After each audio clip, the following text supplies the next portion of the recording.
Araw-araw magtiwala ka sa Diyos. Huwag mong baunin yung nakalipas, tapos na yon, bitawan mo na yon. Amen? Ngayon, magtiwala ka sa Diyos. Bukas, panibagong pagtitiwala na naman sa Diyos. God wants you to depend on Him daily. God wants you to put His trust in Him daily. Because what sustained you last year will not be enough this year.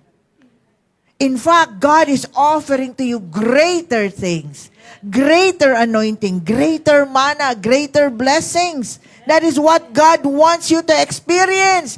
But if you are resting on your past victories, past laurels, past blessings, that is never enough.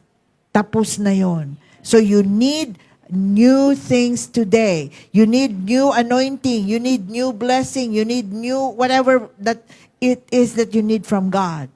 And God promised to give it to you. So what do you need to do? Return to the life of prayer that you have been too accustomed to and now greater. Amen? Kind of life of prayer.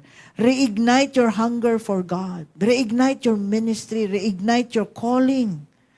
And stop living on spiritual memories. Because that is in the past. Amen? When you have been used by God greatly in the past, but that's in the past. What matters is today.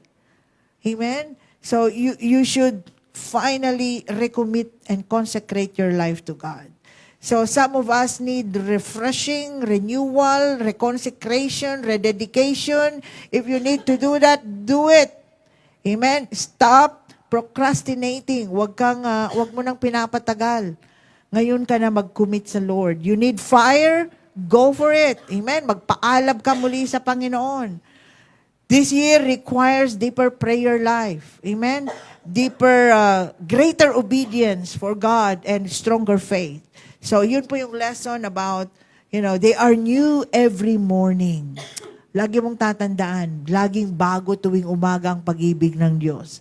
Ang kalakasan ng Diyos, ang anointing ng Diyos, ang blessing ng Diyos. Ito'y bago tuwing umaga.